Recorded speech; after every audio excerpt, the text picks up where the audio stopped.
I'm Shivani Gupta and welcome to the Ask Shivani podcast. I believe that one of the best presents that you can give yourself is time to be able to sit down and ask yourself some questions. I believe that the quality of the questions that you ask yourself will determine the quality of your life.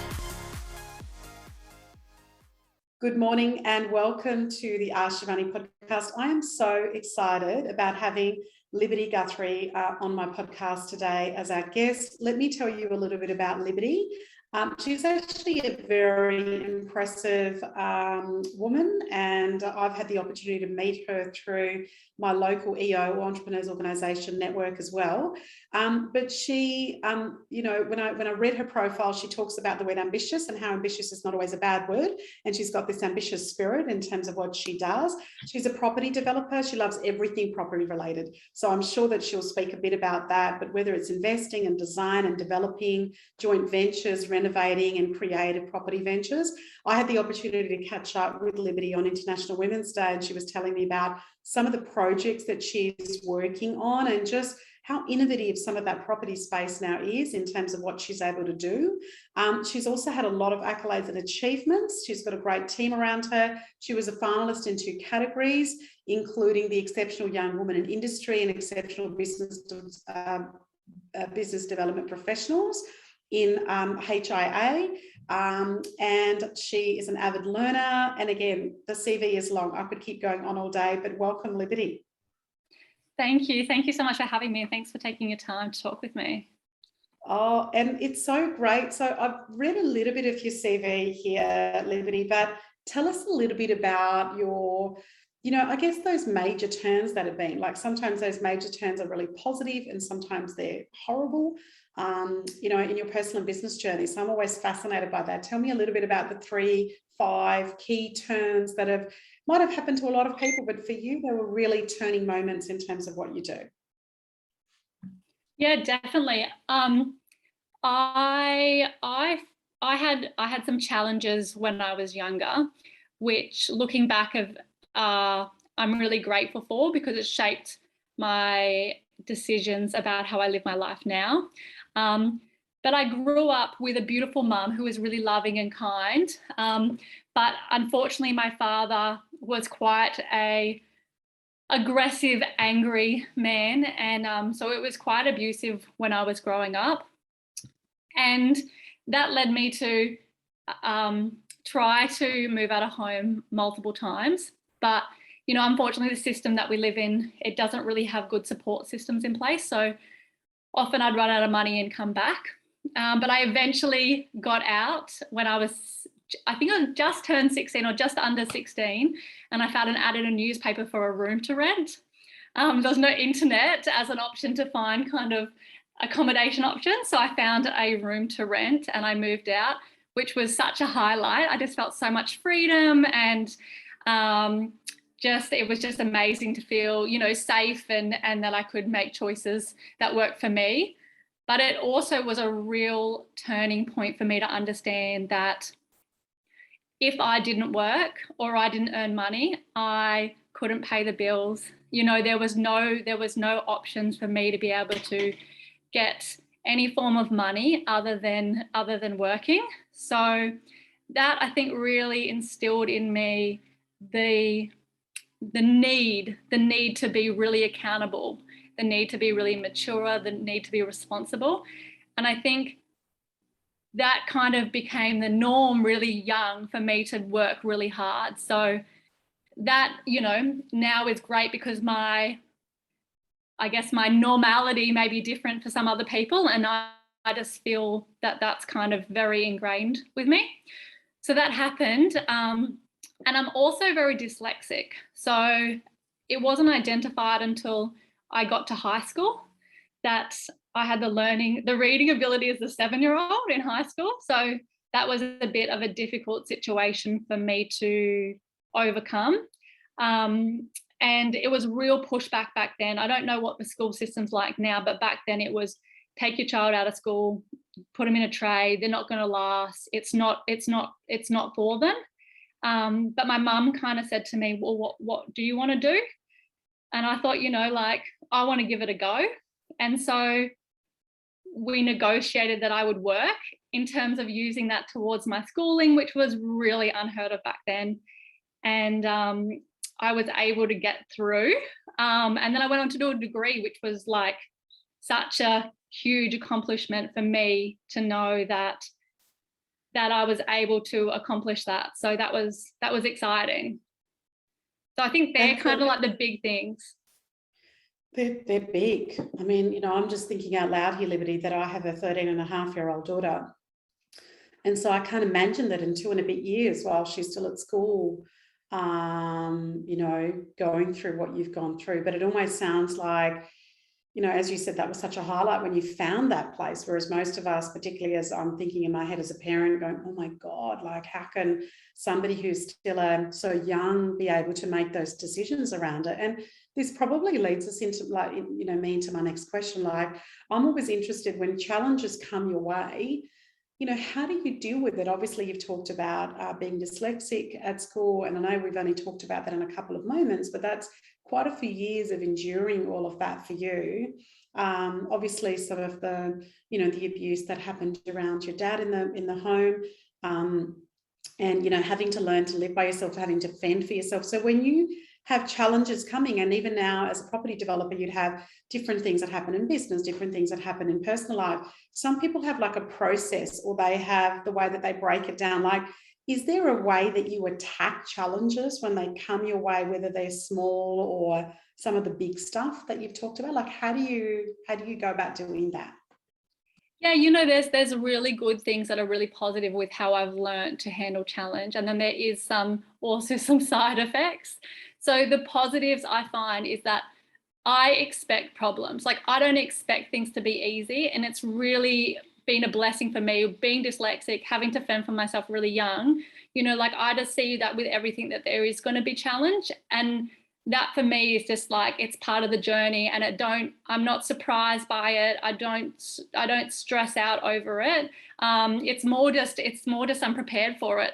So that's great, because I really find that and the way that I handle it is I just take action. I'm a real action person. So I have a problem and I will just throw myself into it. I'll prioritize it. I will give it a huge amount of action. The flip side of that, the consequences is sometimes it is all action. I can work to extremes. I can work to really late. If I've got a problem, it prioritizes over everything. So it's a blessing in the fact that, you know, I throw myself in there. I don't hesitate. I jump in, all in. I'm optimistic that we can work through it, that it's like you can be resourceful and everything can be overcome. But the flip side is that it can be extreme at times with big problems. Yeah, it's interesting, isn't it? A lot of people look at procrastination as an issue. Well, you know, because I procrastinate, that becomes an issue. What you're saying is, look, I'm really action oriented, but that can sometimes be a bit of an issue as well. Yeah, absolutely. And I think, you know, there's so much encouragement to get out there and just do it, which is great. But also, I think we can also forget about the mental health behind it, and also forget about self-care. And that all can really go out the window if you are just doing. Yeah, absolutely. Absolutely. What about, so you've been property developing, you're in a partnership in your personal life. What about future? What does the future hold? So whether some people look at 5-year aspirations, 10 years, sometimes people look longer or shorter. What are some of the things you go, I really want to achieve that or do that? Tell us about some of those in terms of what the future holds and what you would like to do. Sure. You know, it's not black and white for me. I love like being challenged. I love throwing myself into things. I love learning. Like, I really enjoy, you know, just finding out about other people, finding out about what other people have done. I really just enjoying challenging myself and progressing and learning. And I also absolutely love property. So I think it's always going to be in and around property. I also feel really privileged. I feel like I have, you know, I'm really blessed. I have a fantastic partner. I have fantastic friends. I live a really, you know, a life that I love and I'm really grateful for. So for me to be able to contribute and give back is really important, you know, to support other women in business, to contribute where possible with charities. I really love that.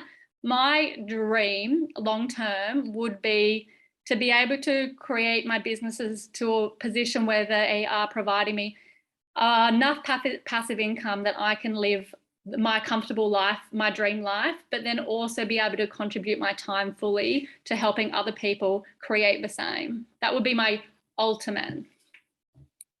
Yeah, that's incredible. And just having that sort of longer term vision about it.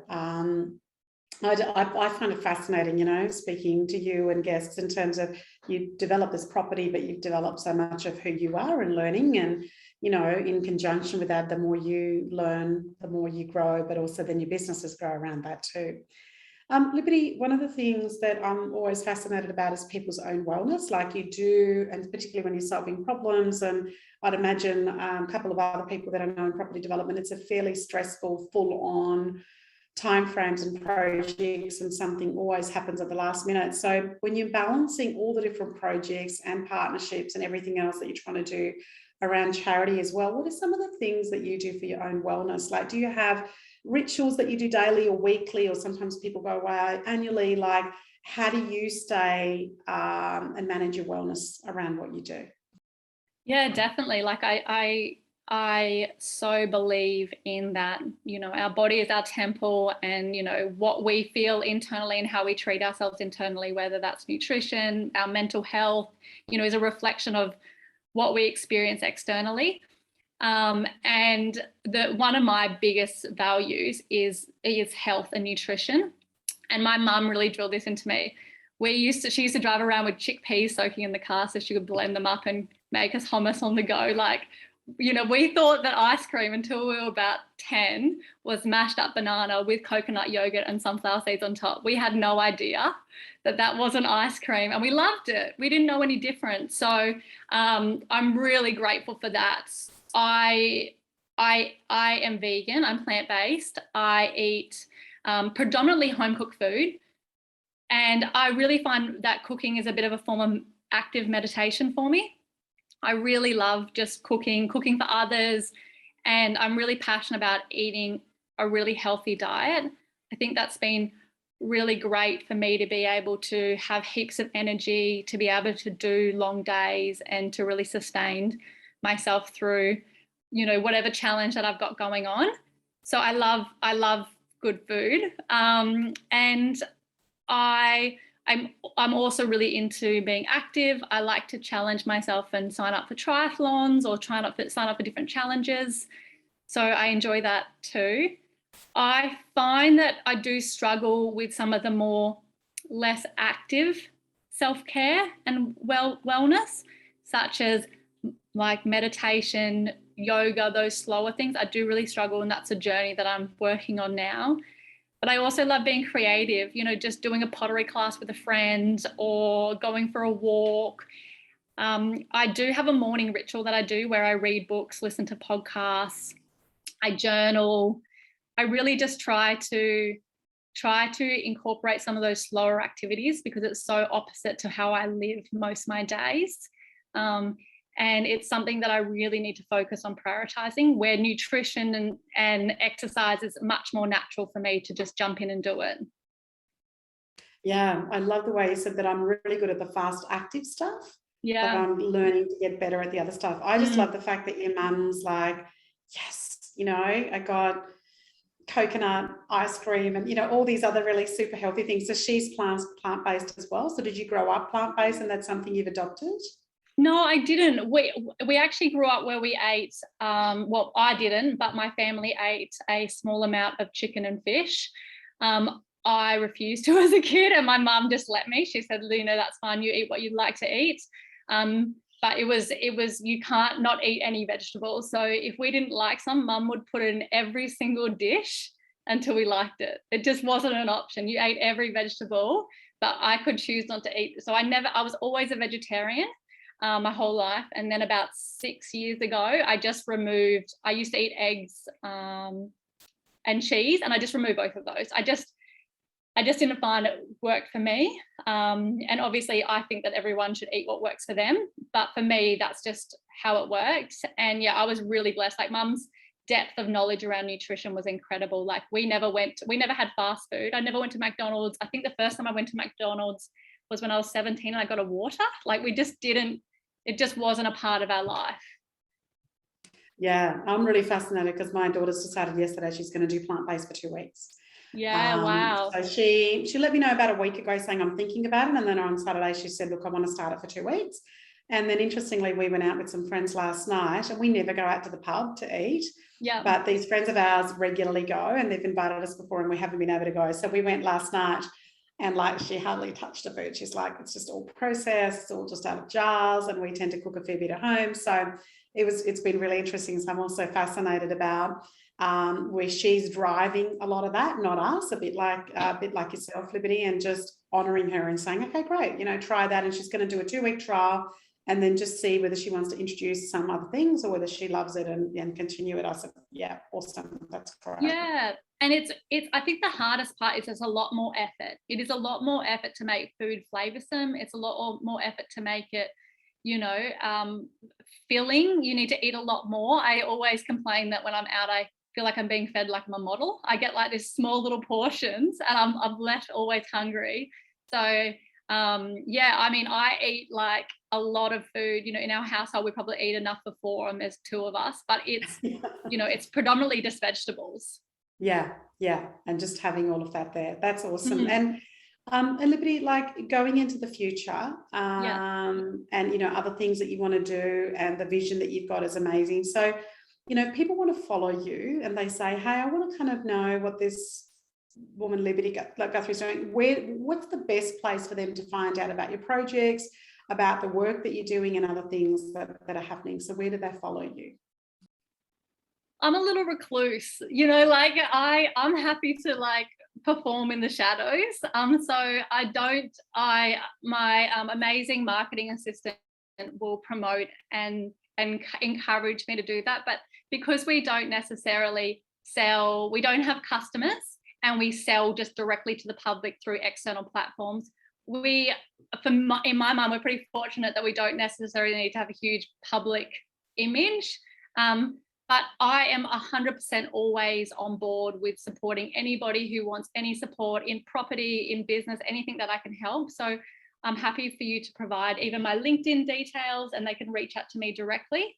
But yeah, look, I absolutely love the property industry and I cannot encourage enough people to get into it. I think there's huge opportunity. It's great. It's got amazing challenges. It's awesome for creativity. You know, it's amazing industry that I feel is really rewarding. And I would love anybody who wants to go down that pathway to reach out if they need any support. That's amazing, Liberty. Thank you. It's been such a pleasure having you on today, and thanks for taking the time out of all the projects you've got. Thank you so much for having me. I really appreciate it.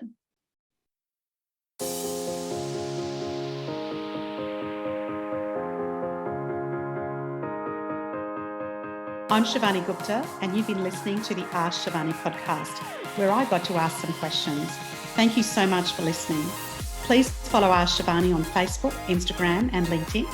And if you haven't done so, please go to the Apple Podcast and subscribe, rate, and review this podcast. It would mean a lot. Thank you.